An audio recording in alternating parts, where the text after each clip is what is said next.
முதல்ல நம்ம எழுதணும்னு நினைச்ச கதை வேற, ஆரம்பிச்சதுக்கு அப்புறம் அது டிராவல் ஆகி வந்த கதை வேற. தொடர்ச்சியா அந்த கேள்வி என்கிட்ட முன்வைக்கப்பட்டே இருக்கு.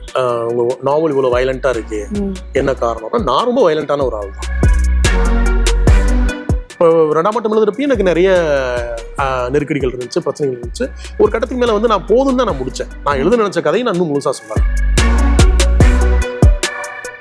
ஃப்ரெண்ட்ஸ் தான் எல்லாம், அவன் வந்து எல்லாத்தையுமே ஃப்ரெண்ட்ஸ்க்காக தான் செய்யறான். ஒரு கட்டத்துக்கு மேல அவ்வளோ நல்லவனா, அவ்வளோ இன்னசென்ட்டா இருந்த ஒருத்தன் அவனோட நண்பன் கொல்லப்பட்டதுக்கு அப்புறம் அவனுக்கு ஏன் அவ்வளோ அக்ரெசிவா மாறுறான்?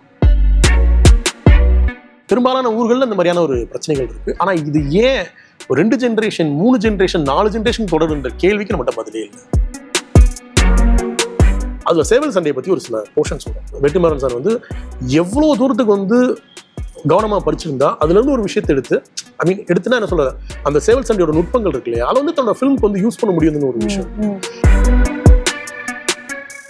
எல்லாருக்கும் நல்லவனா இருக்கட்டும், பொய் சொல்லக்கூடாது, திருடக்கூடாது அப்படின்னு ஒரே விஷயத்தை திரும்ப திரும்ப சொல்லிட்டு இருக்கோம். இதை தாண்டி நிறைய பிரச்சனைகள், நிறைய விஷயங்கள் இருக்கு, அதையும் பேசணும்னு நான் நினைக்கிறேன். விகடன் நேயர்களுக்கு வணக்கம். விகடன் பிளேல நிறைய ஆடியோ புக்ஸ் நீங்க கேட்டுட்டு இருப்பீங்க. அந்த வகையில ஒரு முக்கியமான புத்தகம், ஒரு பயங்கரமான கிரைம் த்ரில்லர் தான் 2ஆம் ஆட்டம். இதோடைய எழுத்தாளர் லட்சுமி சரவணகுமார் தான் இன்னைக்கு நம்மளோட இருக்காங்க. விகடன் பிளே வழங்கும் டாக் வித் ஆத்தர்.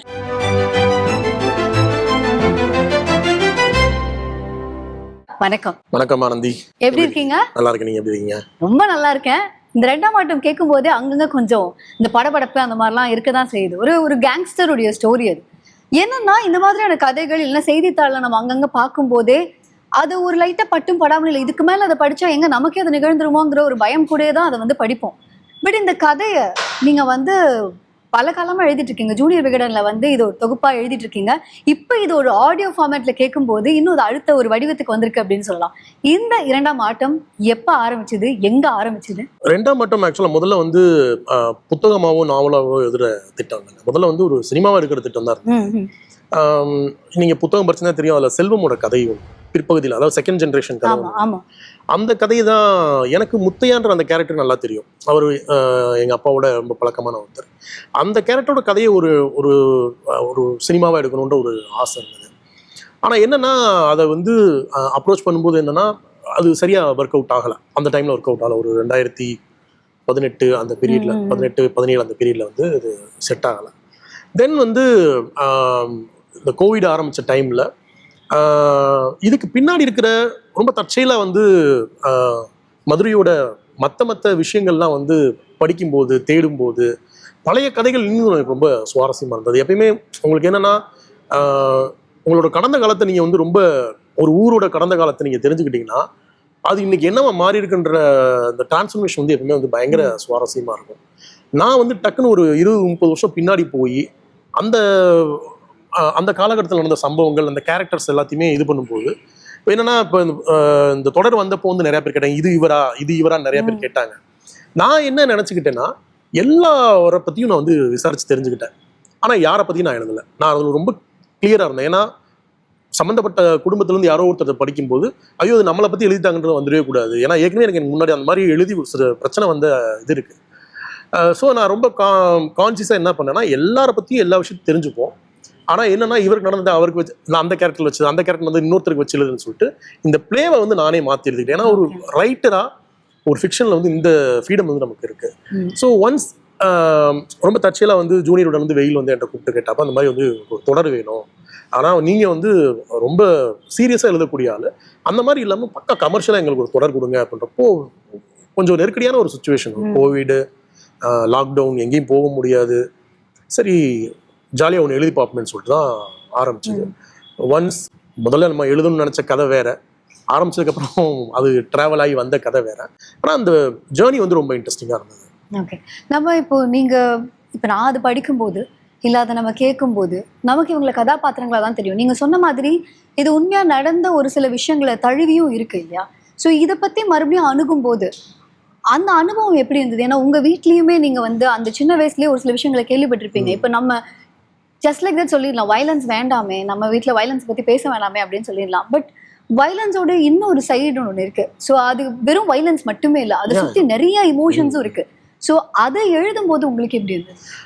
நான் என்ன நினைக்கிறேங்க, நம்ம வயலன்ஸை ரொம்ப பொதுப்படையாக ரொம்ப மேலோட்டமாக புரிஞ்சுக்கிறோம்னு நினைக்கிறேன். அதாவது ஒரு வன்முறைக்கு பின்னாடி இருக்கிற காரணங்கள் வந்து எனக்கு நான் வந்து என்னோட புத்தகங்களை திரும்ப திரும்ப நான் சொல்லக்கூடிய விஷயம், முதல் நாவல்ல இருந்து நான் திரும்ப திரும்ப சொல்லக்கூடிய விஷயம் தான். தொடர்ச்சியாக அந்த கேள்வி என்கிட்ட முன்வைக்கப்பட்டே இருக்கு. உங்க நாவல் இவ்வளோ வயலண்டா இருக்கு, என்ன காரணம்? நான் ரொம்ப வயலண்டான ஒரு ஆள் தான். 30 வருஷத்துக்கு முன்னாடி என்னவா இருந்தேன், என்னோட லைஃப்ல என்ன ஃபேஸ் பண்ணேன், என்ன கடந்து வந்தேன்றது இருக்கு இல்லையா, அது எல்லாமே என்னோட ரைட்டிங்ல வந்து வெளிப்படுது. ரெண்டாவது, ஒரு வயலன்ஸ்க்கு பின்னாடி இருக்க, நான் முதல்ல சொன்ன வயலன்ஸ்க்கு பின்னாடி இருக்க காரணம் வந்து எப்பயுமே ரொம்ப முக்கியம்னு நினைக்கிறேன். யாருக்கு எதிராக வந்து ஒரு செயலை செய்யறாங்கன்ற அந்த விஷயமும் அதற்கு பின்னாடி இருக்கிற தேவை என்னவா இருக்குன்றது தான் ரொம்ப முக்கியம். ஸோ எனக்கு அப்படி பார்க்குறப்போ 2ஆம் ஆட்டத்தில் காளியோ இல்லை வந்து மருதோ மணியோ அவங்களுக்கு பின்னாடி இருந்த தேவைன்றது ரொம்ப எளிமையான தேவைகள் தான். சர்வைவல் தான். சர்வைவல்லாம் அவங்க வந்து யாரையும் ஏமாத்தல, அங்கே வந்து இது பண்ணல, எதுவும் பண்ணல. சாதாரண மார்க்கெட்டில் மூட்டை தூக்கி வாழ்கிற ஒரு 3 பேர் அங்கே ஒரு பிரச்சனை தங்களுக்கு வரும்போது, அங்கே சார்ந்த ஆட்களுக்கு வரும்போது அவங்க அந்த அவங்களுக்காக நிற்கிறாங்க இல்லையா, ஒரு பழக்கத்துக்காக நிற்கிறாங்க இல்லையா, அந்த எத்திக்ஸ் வந்து எனக்கு ரொம்ப முக்கியமாக படுது. ஸோ எனக்கு என்னன்னா, பொத்தாம்பதுவாக வந்து ஒரு வயலன்ஸை எழுதுறதுன்றது வந்து நமக்கு வந்து ஒரு 2 எபிசோட் நீங்கள் படிச்சிடலாம், சும்மா நீங்கள் ஒரு 2 சம்பவமாக 2 சீனாக நீங்கள் கேட்டுடலாம். ஆனால் ஒரு பெரிய கதையை சொல்றதுக்கு வந்து அது மட்டுமே வந்து பத்தாது. சில காரணங்கள் இருக்கு. நம்ம அதாவது சில அடிப்படையான உணர்ச்சிகள் இருக்குன்னு வச்சுங்களேன். நம்மளோட வாழ்வாதாரத்தை தீர்மானிக்கக்கூடிய, நம்மளோட தேர்வுகளை தீர்மானிக்கக்கூடிய விஷயங்கள் ஒன்று இருக்கு. அதை ஒட்டி நிகழ்கிற வன்முறைகள், அதை ஒட்டி நிகழ்கிற பிரச்சனைகள் மட்டும்தான் எப்பயுமே நீ வந்து ஒரு கதையா சொல்லணும். ஸோ எல்லா கதைக்கு பின்னாடியுமே வந்து அடிப்படையில் வந்து காரணம் இல்லாமல் ஒரு கதையை நம்ம சொல்ல போறதில்ல.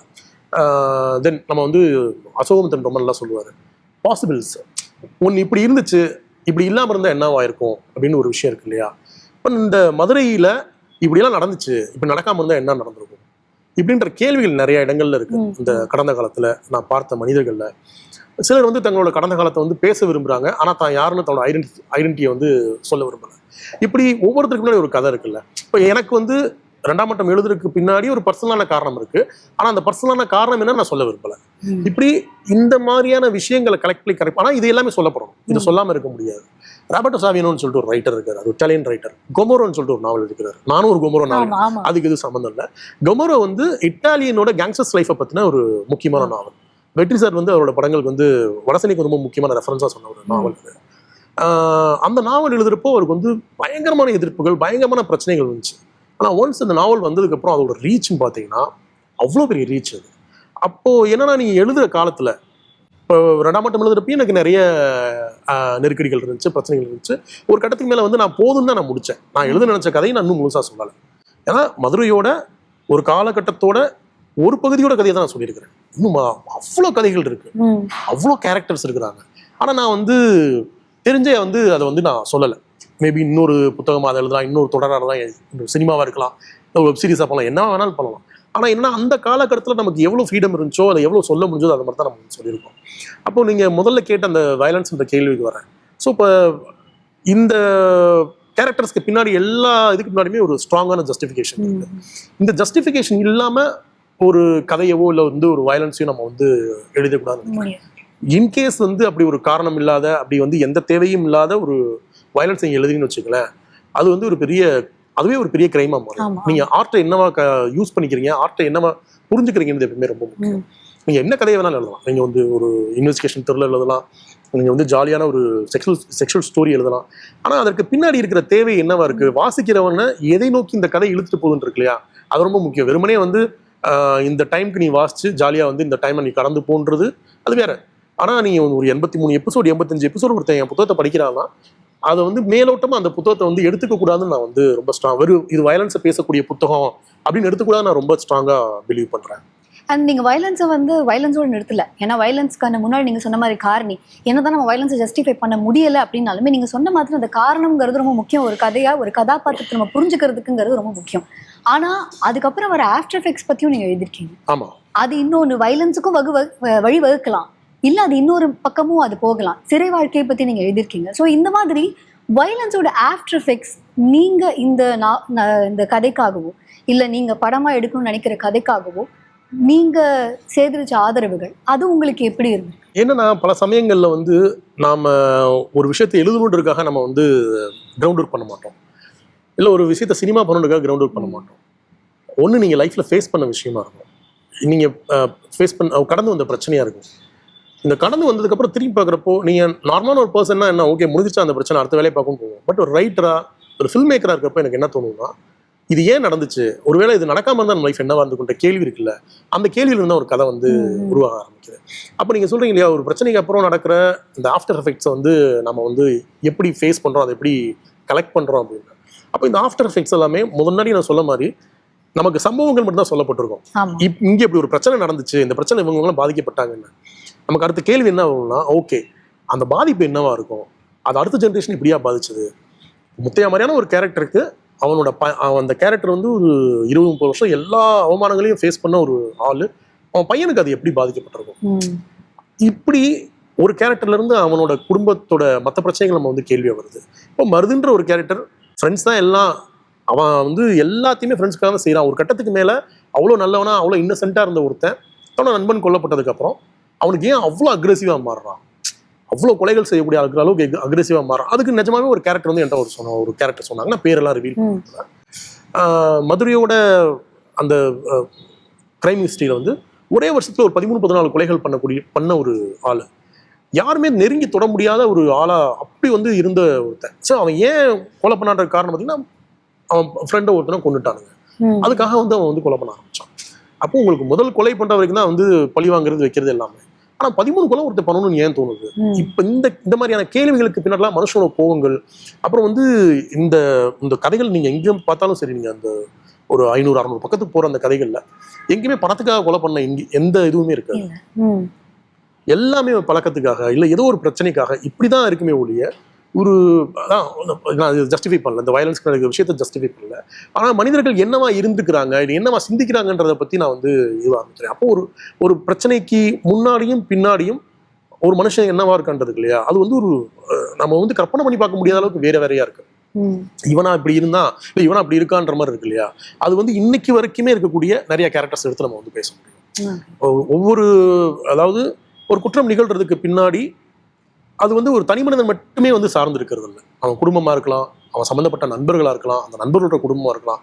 நம்ம நினைத்து பார்க்க முடியாத அளவுக்கு பல பேரை வந்து மாத்த ஆரம்பிக்கும். அப்படி நிறைய சம்பவங்களை என்னால வந்து எடுத்து உதாரணம் சொல்ல முடியும். வேற ஊர்கள்ல யாரோ ஒருத்தன் ஒரு காலகட்டத்தில் செஞ்ச ஒரு குற்றத்துக்காக 20-30 வருஷமா வந்து 2 ஃபேமிலி 3 ஃபேமிலி வந்து அடிச்சுக்கிற சண்டை போட்டுக்கிற ஒரு விஷயங்கள்லாம் நடக்குது.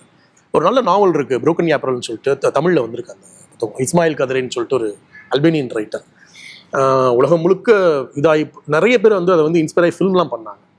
அதில் என்னன்னா இந்த மாதிரி அந்த நாவலில் வந்து ஒரு நல்ல இடம் வரும். அல்பேனியன் ட்ரைப்ஸ் வந்து ஒரு பழக்கம் இருக்கு, நீங்கள் வந்து என் வீட்டில் இருக்க ஆளை வந்து ஏதாவது தொந்தரவு பண்ணால் கூட நான் உங்களை மன்னிச்சிடுவேன், ஆனால் என் வீட்டுக்கு வந்து முன்ன பின்ன தெரியாத ஒருத்தர் வந்து கெஸ்ட்டாக வர்றாங்க இல்லையா, அவங்கள நீங்கள் தொந்தரவு பண்ணிட்டீங்கன்னா அந்த பகை வந்து எத்தனை ஜென்ரேஷன் ஆனாலும் முடியவே முடியாது. ஒரு 20 ஜென்ரேஷனா 23 ஜென்ரேஷனா அந்த பகை போயிட்டு இருக்கும். நம்ம படிக்கிறப்ப அவ்வளோ ஆச்சரியமா இருக்கும், என்னடா யாரோ ஒருத்தன் முன்ன பின்ன தெரியாத ஒருத்தன் அவன் வீட்டுக்கு வந்து ஒரு நாள் தங்கிட்டு போட்டுமா வந்து கேட்டு இருந்தான், அவன் எங்கேயோ பண்ண ஒருத்த பக்கம் ஒருத்தன் வந்து அவனை கொலை பண்ணிருப்பான். இவன் என்னன்னா அந்த பகை தன்னோட பகையா, ஏன்னா என் வீட்டில் நடந்த கொலை இது, என் வீட்டோட கெஸ்ட். அப்போ இது வந்து வெவ்வேறு ஊர்களில் உலகம் முழுக்க என்னால் அப்படி சொல்ல முடியும், உதாரணத்தை எடுத்து சொல்ல முடியும். அப்போ உலகம் முழுக்கவே மனிதனோட அடிப்படை உணர்ச்சின்னு ஒன்று இருக்கு இல்லையா, இதை வெறுமனே ரிவெஞ்சா என்னால் பார்க்க முடியல, இதை ஒரு எத்திக்ஸா பார்க்குறேன். நான் அது கொலை பண்றது எத்திக்ஸா இல்லை வந்து பழி வாங்குறது எத்திக்ஸா இல்ல, மனுஷன் வந்து இதெல்லாம் ஆதார உணர்ச்சியா நம்புறான்னு நான் வந்து சொல்ல வரேன். இவங்களுக்கு எது ஒரு விஷயம், இவங்களோட இம்பார்ட்டன்ஸ் என்னவா இருக்கு, ப்ரையாரிட்டி என்னவா இருக்கு. அதாவது நம்ம சில விஷயங்களை நம்ம வாழ்க்கையோட ஆரம்பம் நினைக்கிறோம்ல, இதெல்லாம் செய்யணும், இதெல்லாம் செய்யக்கூடாது, இதெல்லாம் வந்து சரி, இதெல்லாம் தப்பு அப்படின்னு, அதுல ஒரு விஷயமா அது மாற ஆரம்பிச்சதுன்னு நினைக்கிறேன்.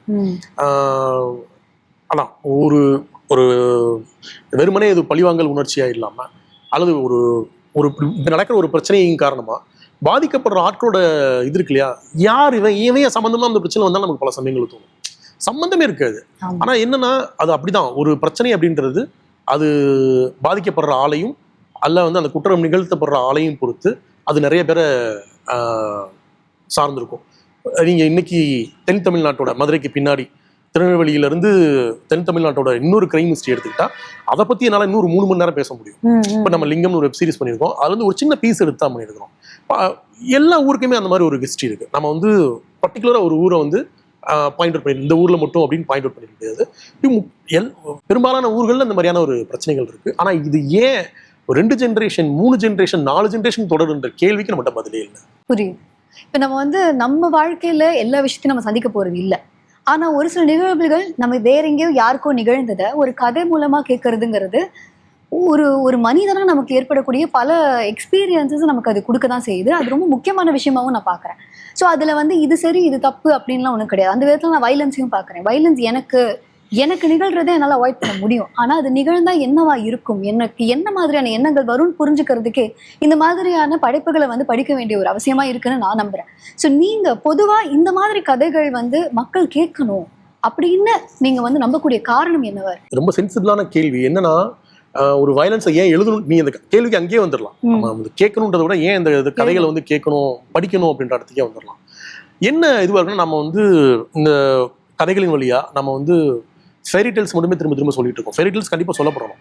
நீதி கதைகள் சொல்லணும். குறிப்பிட்ட ஒரு விதமான நீதியை மட்டுமே திரும்ப திரும்ப சொல்லிட்டு இருக்கிறோம். எல்லாருக்கும் நல்லவனா இருக்கட்டும், பொய் சொல்லக்கூடாது, திருடக்கூடாது அப்படின்னு ஒரே விஷயத்தை திரும்ப திரும்ப சொல்லிட்டு இருக்கிறோம். இதை தாண்டி நிறைய பிரச்சனைகள், நிறைய விஷயங்கள் இருக்கு. அதையும் பேசணும்னு நான் நினைக்கிறேன். அப்போ நீங்க என்னன்னா வன்முறைனா என்னன்னு, இப்போ இந்த சமூகத்துல இவ்வளவு விஷயம் நடந்துட்டு இருக்குங்க.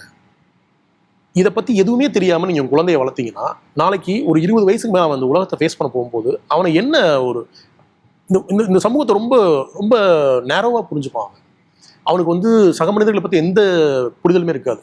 நீங்க ஒரு லோக்கல் ட்ரெயின்ல ஏறினீங்கன்னா அங்க ஒரு 1000 விதமான மனிதர்கள் வர்றான்.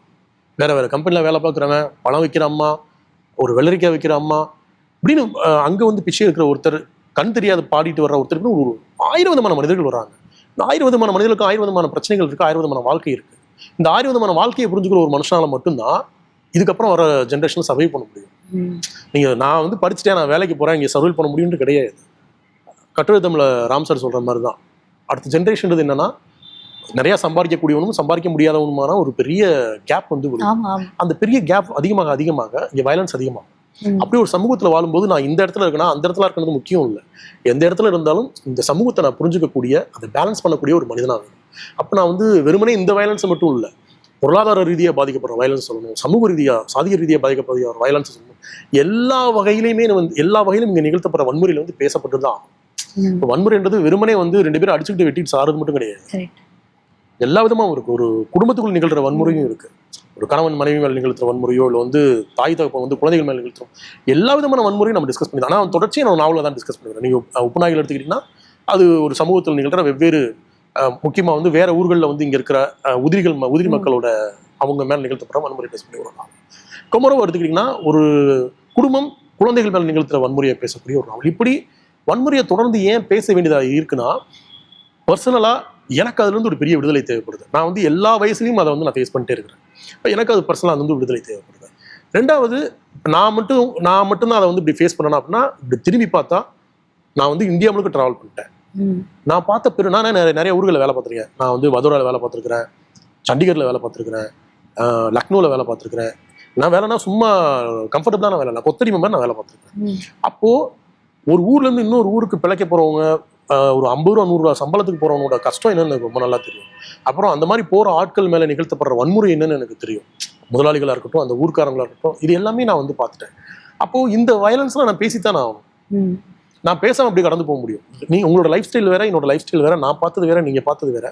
அப்போது இப்போ நான் இப்படி ஒரு வயலன்ஸ் எழுதுறேன்னா அதுக்கு பின்னாடி வெறுமனே இந்த புறக்காரணிகள் மட்டுமே இல்லை, நிறைய அகக்காரணிகள் இருக்கு. அந்த ஜேர்னி வந்து ரொம்ப முக்கியம். இந்த நான் கடந்து வந்து எல்லாத்தையும் ரொம்ப முக்கியம். எடுத்துக்கிட்ட விஷயத்த வேற ஒன்று நான் கொடுக்குறேன், அவ்வளோதான். நீங்க வந்து நிறைய புத்தகம் பரிந்துரைக்கிறீங்க, பல காலமா வந்து எழுதிட்டு இருக்கீங்க, என் குறுகிய காலத்திலே நிறைய புத்தகங்கள் எழுதியிருக்கீங்க. எனக்கு என்ன கேள்வி இருக்குன்னா, இப்போ ஒரு சொஃபஸ்டிகேட்டட் சைல்டுஹுட் உங்களுக்கு இருக்குல்ல, இப்போ நீங்க ஒரு குழந்தைக்கு ஆன ஒரு வளர்ப்புக்கு என்னென்ன தேவையோ அது எல்லாமே உங்களுக்கு அமையல. ஆனா அது ஒரு எழுத்தாளரா உங்களுக்கு எந்த அளவுக்கு வந்து சப்போர்ட்டிவா இருந்திருக்கு அப்படின்னு எனக்கு தெரியும். எந்த இடத்துல உங்களுக்கு புத்தகங்கள் துணையா இருந்தது அப்படின்னு எனக்கு தெரியும். இல்லைங்க, நமக்கு எப்பயுமே சின்ன வயசுல ஒரு ஆசை இருக்கும் இல்லையா? எனக்கு வந்து ஒரு 15 வயசு வரைக்கும் எனக்கு இருந்த ஆசைன்னா, படிச்சுட்டு நல்ல ஒரு வாத்தியார் வேலைக்கு போகணும், ஒரு பிரைமரி ஸ்கூல் டீச்சராக போகணும். சீரியஸாக அந்த மாதிரி ரொம்ப அழகாக ரொம்ப ஜாலியாக வாழ்க்கை வாழணும்னு நினச்சி வராங்க. அப்படி கிடைக்கல, அப்படி அமையல. ஆனால் இதெல்லாம் வந்து நான் எழுத்தாலாம் இருக்கிற மெட்டீரியலாக யூஸ் பண்ணிக்கிட்டேன்னா வச்சுக்கிட்டேன்னா அப்படிலாம் ஒன்றுமே இல்லை. புத்தகன்றது ஒரு கட்டத்துக்கு மேலே நீங்கள் ஒருத்தனை வந்து நீங்கள் அடைச்சு ஃபுல்லாக லாக் பண்ணி வச்சு உனக்கு இந்த உலகத்தில் இனிமேல் ஒன்றுமே இல்லைன்றப்போ, ஏதாவது ஒரு இடத்துல நம்ம வந்து ஒரு ரூமை ஃபுல்லாக கம்ப்ளீட்டாக லாக் பண்ணி வச்சுட்டு இந்த இடத்த விட்டு நீ வெளியே வரக்கூடாதுன்னா நமக்கு எவ்வளோ பிரச்சனையாக இருக்கும். அது வருஷக்கணக்காக இருந்தால் எப்படி இருக்கும்? அப்போ லைட்டா எங்கேயோ ஒரு ஜன்னல் திறக்கிறப்ப அந்த வெளிச்சம் ரொம்ப நமக்கு ஒரு சந்தோஷம் இருக்கும்ல. அப்படி ஜன்னல் வழியா வெளிச்சம் கிடைச்ச ஒரு விஷயம் தான் வந்து புத்தகம். ரொம்ப தற்செயலா வந்து புத்தகம் படிக்க ஆரம்பிச்சாங்க. அப்போ ஒரு கட்டத்துக்கு மேல என்ன தோணுச்சுன்னா, இப்போ இவ்வளோ அப்ரெஸ்டா இருக்கிறேன், இவ்வளோ பிரச்சனைகளோட இருக்கேன் அப்படின்றத நான் யார்கிட்ட போய் சொல்ல முடியும்? யார்கிட்டயுமே சொல்ல முடியாது என்னால. அப்போ வந்து எதையாவது ஒன்று பண்ணி ஒன்று அப்போ வந்து ரொம்ப ஈஸியா முடிஞ்சது வந்து எழுதுற மட்டும். நான் சொல்றேன் அந்த காலகட்டம் 2003, 4, 5 அந்த பீரியட்ல எழுது நான் வந்தப்போ ரொம்ப ஈஸியா கிடைச்ச ஒரு விஷயம் வந்து எழுத முடிஞ்சது மட்டும்தான். அப்புறம் தொந்தரவுக்குள்ளான எல்லா குழந்தைகளுமே வந்து ரைட்டராவோ இல்லை வந்து ஆர்டிஸ்டாவோ மாறிடுறது. அதை தாண்டி வேற ஏதோ காரணிகள் இருக்குன்னு நினைக்கிறேன். அது காரணிகள் நான் சொல்ல மனிதர்கள் தான் சொல்றேன். நீங்க கடந்து வர மனிதர்கள் தான் சொல்றேன். அப்படி நிறைய பேர் வந்து அந்த அந்த மாதிரியான மனிதர்கள் இல்லாம இங்க நான் இல்லை. எவ்வளவு பேர் வந்து முகம் தெரியாத மனிதர்கள் எனக்கு வந்து உதவி பண்ணியிருக்கிறாங்க.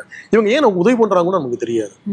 அப்படியெல்லாம் நிறைய உதவி பண்ணியிருக்காங்க. ஸோ அதெல்லாம் சேர்ந்துதான் வந்து நான் ஒரு கட்டத்துக்கு மேல இது நான் வந்து வாழ்க்கையில வந்து ஒவ்வொரு நாளையும் ரொம்ப நன்றியோட பாக்குறது இருக்கு இல்லையா. நம்ம எங்கேயோ இருந்தோம், இன்னைக்கு எங்கேயோ இருக்கிறோம். பட் இது எல்லாத்துமே வந்து யார் யாரோ நமக்கு செஞ்ச உதவிகள் தான் அப்படின்ற ஒரு நன்றியோட பாக்குறது இல்லையா. அது ஒரு பக்கம் இருக்கு. இன்னொரு பக்கம் ஒரு பெரிய பொறுப்புணர்ச்சி வருது. நம்ம இன்னும் உருப்படியா ஒண்ணுமே எழுதலை. நம்ம வந்து ஏதாவது இன்னும் நான் ரொம்ப நாளைக்கு அப்புறம் கிட்டத்தட்ட ஒரு 10 வருஷத்துக்கு அப்புறம் ரூட்ஸ் நாவல் படிக்கணும்னு சொல்லிட்டு கடந்த வாரம் முழுக்க ஒரு வாரம் முழுக்க ரூட்ஸ் வந்து திரும்ப படிப்போம் அப்படின்னு சொல்லிட்டு படிச்சுட்டே வந்துட்டே இருக்கிறேன். டக்குனு ஒரு 600-500 பக்கம் தாண்டி வரும்போது 3rd ஜென்ரேஷன் கதை வரும்போது அதுல சேவல் சண்டையை பத்தி ஒரு சில போர்ஷன்ஸ் வரும். எனக்கு பயங்கர ஆச்சரியமா இருந்தது. ஒரு ஃபில்ம் மேக்கர் வந்து வெற்றிமாறன் சார் வந்து எவ்வளவு தூரத்துக்கு வந்து கவனமா படிச்சிருந்தா அதுல இருந்து ஒரு விஷயத்தை எடுத்துனா என்ன சொல்றது, அந்த சேவல் சண்டையோட நுட்பங்கள் இருக்கு இல்லையா, அதை வந்து தன்னோட ஃபிலிமுக்கு வந்து யூஸ் பண்ண முடியுதுன்னு ஒரு விஷயம். அப்போ நம்ம படிக்கிறப்ப ஆச்சரியமா, நானும் தான் அந்த நாவல் படிச்சிருக்கேன். நான் இன்னைக்கு படிக்கிறப்ப எனக்கு இந்த நாவல் வேற வேற இதுவா இருக்கு. அப்போ ஒரு புத்தகம் எத்தனையோ வருஷத்துக்கு அப்புறம் திரும்ப படிக்கும்போது நமக்கு ஒரு உணர்வு கொடுக்குல்ல. அப்ப நம்ம அந்த மாதிரி ஒரு ஒர்க் எழுதணுன்ற நமக்கு வந்து ரொம்ப பொறாமையா இருக்கு. நம்ம இந்த மாதிரி ஒண்ணுமே எழுதணும். ஓகே, நான் 20-22 புத்தகம் எழுதிட்டு எல்லாமே ஓகே, சாகித்ய அகாடமிலாம் வாங்கியாச்சு, எல்லாமே ஓகே. ஆனா நான் இங்க இருந்து எடுத்துட்டு போயிட்டு வேற ஒரு லாங்குவேஜ்ல வேற ஒரு உலகத்துக்கு நான் அப்படி ஒரு நாவல் எழுதிக்கன்னு சொல்லி அப்படி ஒரு இதை கொடுக்க முடியும் நம்மளால இவ்வளவு வருஷம் ரொம்ப வெக்கமா இருக்குது. அப்போ இந்த இந்த பதட்டம் வந்து என்னன்னா முன்ன விட இன்னும் தீவிரமா எழுத சொல்லுது. ஓகே, சினிமாலாம் வந்து மெதுவா பண்ணிக்கலாம், காசுலாம் மெதுவா சம்பாரிச்சுக்கலாம், எங்கேயாவது போயிட்டு ஒரு 2 வருஷம் கதவெல்லாம் சாத்திட்டு ஒரு நல்ல நாவல் எழுதிட்டு வெளியே வந்து அதுக்கப்புறம் பார்க்கலாம், அந்த மாதிரி ஒரு பதட்டம் வர ஆரம்பிக்குது. இப்போ இந்த பதட்டம் ஏன் வருதுன்னா, ஒரு நல்ல புத்தகங்களை படிக்கிறப்போ நல்ல வர்க்க படிக்கிறப்போ வரக்கூடிய பதட்டம். அப்போ இன்னைக்குமே தமிழ்ல நல்லா எழுதுற ரைட்டர்ஸ் பத்தி எனக்கு வந்து பயங்கரமா பொறாமையா இருக்கும். அவ்வளோ சூப்பரா எழுதுறாங்க, நம்மளால எழுத முடியலையே அப்படின்னு. அப்போ அதெல்லாம் வந்து என்ன செய்ய வைக்கும்னா, இன்னொரு நல்ல ஒர்க் எழுதணும், கண்டினியூஸா எழுதணும், பிரேக் விடக்கூடாது. இதுல எல்லாமே தோணுதே ஒழிய நான் என்னோட கடந்த காலத்தை நான் திரும்பி பார்க்கணும் விரும்பவே இல்லை. கடந்த காலத்தை பார்க்கணும்னா என்னன்னா, அது மெமரிஸை நான் வச்சுக்கிறேன்.